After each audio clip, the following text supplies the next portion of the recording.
that is a great defensive possession. The lowest mark since KenPom began tracking in 2002. They built an identity around one simple principle. The scoring factor on 3. 1, 2, 3, scoring factory. What's going on, everybody? Coach Kevin with the Scoring Factory, back with episode 30 of our breakdown series. Today we're talking about Chris Beard's Texas Tech no middle defense. So let's get right into it. There was a night in 2019 when Texas Tech's defense was so suffocating it rewrote the statistical record books. They finished the season with an adjusted defensive efficiency near 84 points allowed per 100 possessions, which was the lowest mark since KenPom began tracking in 2002. But numbers only tell part of the story. What made that Texas Tech defense under Chris Beard different wasn't just how good it was why it was so good. They didn't just slow offenses down. They denied easy paths into the paint, they attacked ball screens, they flooded help from the weak side, and they built an identity around one simple principle: keep the ball out of the middle of the floor. So today, we're breaking down Beard's no middle defense, how it worked, what principles powered it, and why it consistently ranked among the nation's best defenses during his Texas Tech tenure. So a no middle defense is exactly what it sounds like. You don't want the offense to be able to operate their actions in this middle third of the floor, really the lane line extended out. And that's why so many teams love running actions, whether you look at college or the NBA, whether it's a high pick and roll, which is a really popular setting this in the middle of the floor because it allows you to spray the ball out to both sides. And you'll hear coaches talk a ton about using the sidelines and the baseline as extra defenders. And when offense is able to operate in the middle of the floor, these are kind of taken out of the equation, using them to your advantage as a defense. So Texas Tech, their goal is once the ball picks a side, the goal is to keep it on the side. Now, if the ball, and you're going to see here, the ball is going to be thrown back to the middle of the floor, but you can see the defensive stances pushing everything to the sideline. If it gets reversed back to the middle, they're not going to be super upset about it. The thing is that they don't want to let any action happen in the middle of the floor. So as this ball goes back to the side, again, now you're going to see this close out to the top foot to make sure that the ball isn't being attacked into the middle. And that's really the goal. They don't want any kind of penetration going to the middle of the floor here, because that's when defense has to collapse and you can get these easy kick out threes or you're getting easy layups. You can see this is a top foot closeout. It is encouraging the ball to go this way, and once it gets below the free throw line, it is forcing the ball to go this way. So you're taught that if this ball is caught at the free throw line or above, you should shade this way. As soon as it gets below the free throw line, you are forcing the ball towards the baseline, and that's exactly what happens. Now, as the ball goes baseline, and we'll talk about this in a little bit, the defense starts to rotate over to stop it. The thing that I want you to notice is they show here as it gets to pop, as soon as the ball is picked up, we recover back out, and now you have the ball in the general direction of the corner, which is not where the offense wants to operate, right? They're forced to kick back out. And again, we are keeping it in the corner and not letting it get back out here so that it can be attacked into the middle. It does get back out, but look at our stance again.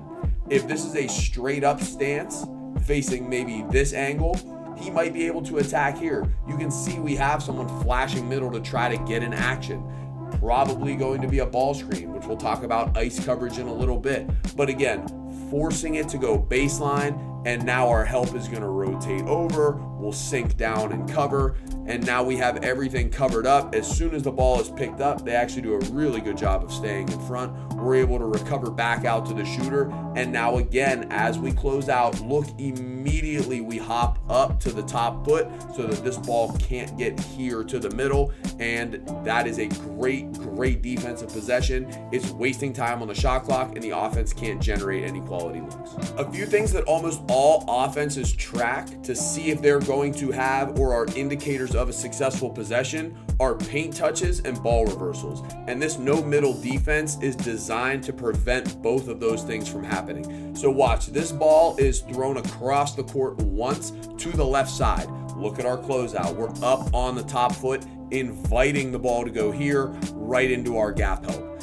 as the ball drives, again, they try to go middle to get to this ball screen. We're going to talk about ice coverage in a second.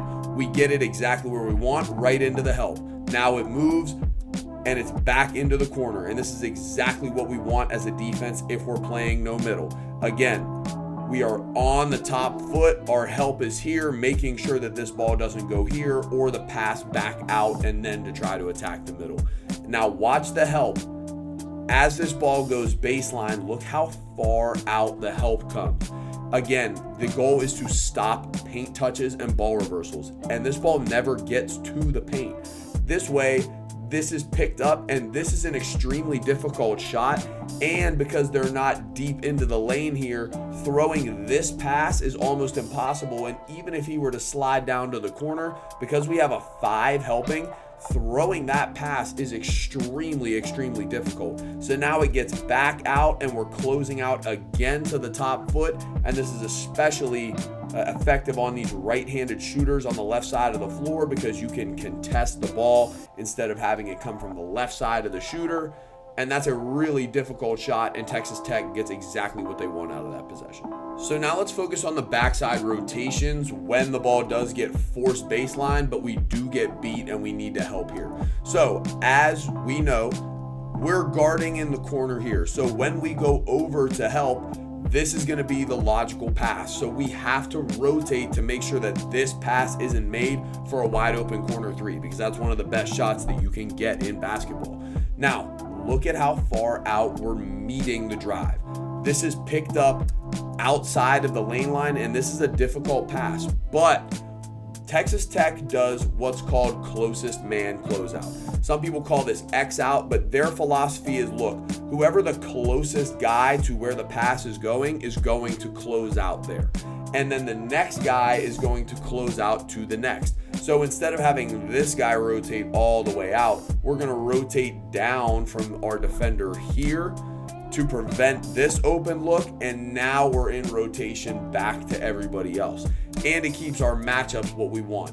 And yes, this may look like a decent shot, but this is deep, and by the time it's released, it is heavily contested.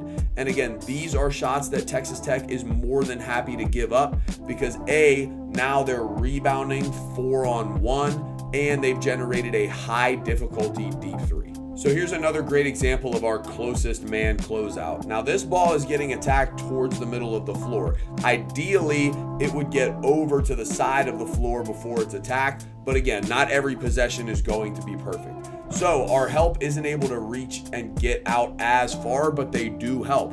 Now, as we help here, we know that this is the logical pass to make because that's where the help is coming from. So who is our closest guy? This is the answer. So he is going to be the one to go close out here, while instead of getting back to his original player, he's going to go and check out to the wing now. So now we are matched back up. And again, what shot is being generated is a heavily contested 3. That is a shot that Texas Tech will give up all day. So how does the no middle defense work when the ball gets into the post? Well, honestly, it doesn't change very much at all. It's just in a smaller area, but it's the same concepts. So as this ball is in the post, we are up on the top foot. What the goal is here is to force this spin baseline and have our help come over and stop it early, and then we're in rotation again to prevent that pass. Now, as this offensive player starts moving down, we go from this being our first help to this being our first help, because now we can be a little bit further out. Even though we do stay pretty close to the midline, here is our closest help now. So the goal of this offensive player is to get this baseline spin so that we can come and double right here and force a really difficult pass or get a steal. And that's exactly what happens. That baseline spin happens, and now we have a second defender that the offensive player hasn't seen at all and is not ready for. So now, and we don't have anybody in the corner to throw this pass. Really, the only pass that's open right now is this kick out here. But again, that's a really difficult pass not only to make, but to even see in the first place. So what we end up getting is a super heavy contested post layup that just gets thrown off the side of the backboard. And again, Texas Tech gets another stop, even when the ball gets entered into the post. So here's another clip from the same game where Texas is going to run the exact same set. and get exactly the same result. So now again, ball entered into the post. You can see where we're aligned. We are trying to force this baseline spin. And again, as this player walks down, here's our first help defender. Again, we double as soon as that spin comes. It's picked up, and this is pretty close to outside the lane. This little fadeaway over two people is extremely, extremely difficult. And now this guy is the one playing two right now. He has to guard here, this dump down, and this kick out. But again, being able to throw this kick out is borderline impossible, and everyone else is matched up. So the post player is really in a difficult situation here. They're able to get it back out, but now again, look at our closeout. The ball has not been reversed, and it is being forced up another really difficult three that results in a miss. So another question about the Texas Tech no middle defense is, how do you handle ball screens? Ball screens are one of the most used actions at all levels of basketball. And the answer is ice coverage. Now, if you want a full detailed breakdown of ice coverage, I have an entire video of it on the breakdown series. So please go check that out. But here, ice coverage in a nutshell. I want you to watch as this ball screen is coming to be set. We're already angled to force this ball to go to the sideline towards the baseline. But as this big starts to call out screen, you can see we jump even wider to force the ball going this way. The idea is, don't let, as this big comes to set a screen to go middle, do not let the ball handler use the screen and go middle. The job is to force the reject, and the big is going to be back here in essentially a drop coverage to make sure it is just funneled to the sideline. And now the big has a choice. Ideally, the guard gets back and recovers, and the big can go back to his man, or they can switch this if they feel comfortable. The only thing that can't happen is this split or this pocket pass to the rolling big in a short roll situation. But oftentimes guards are either forced all the way to the corner, or what this guard tries to do is split a two-man defense, and that ball gets turned over 9 times out of 10. And that is how Texas Tech deals with those ball screens. Here's another really great clip of ice. So as you can see, our stance is forcing baseline already. Now, as the ball screen comes, we jump even a little bit higher, and the big is going to sit here in this drop as we force the reject of the screen. And now look at this offensive player. It's almost like he's getting trapped with nothing to do. They are forcing him and funneling him this way. And now we can get our gap help from this side, and the big can get back and recover. So even as this ball is swung, it's in the middle of the floor, but they've generated no advantage. And now the big is on an island because they're going to reject here, and he's going to go back the other way. And now again, a deep, heavily contested three. That is another stop for Texas Tech, and another way that they can prevent your actions from gaining an advantage for you at all. Beard's no middle defense wasn't a gimmick or a momentary trend. It was a principled system built to limit the most dangerous parts of an offense. From how they close out, to how they defend ball screens, to how they rotate help and protect the paint, every decision was guided by one main idea: deny the middle, which would then control the margin and force the offense to become inefficient. That's why during the peak of Beard's tenure, Texas Tech ranked among the nation's best defenses, and why so many teams today still look to similar principles when building their defensive identity. Thanks again for watching, everybody. Please remember to like, subscribe, and comment what you want to see next. Follow us on our social medias at The Scoring Factory, and as always, I will see everybody in the next video.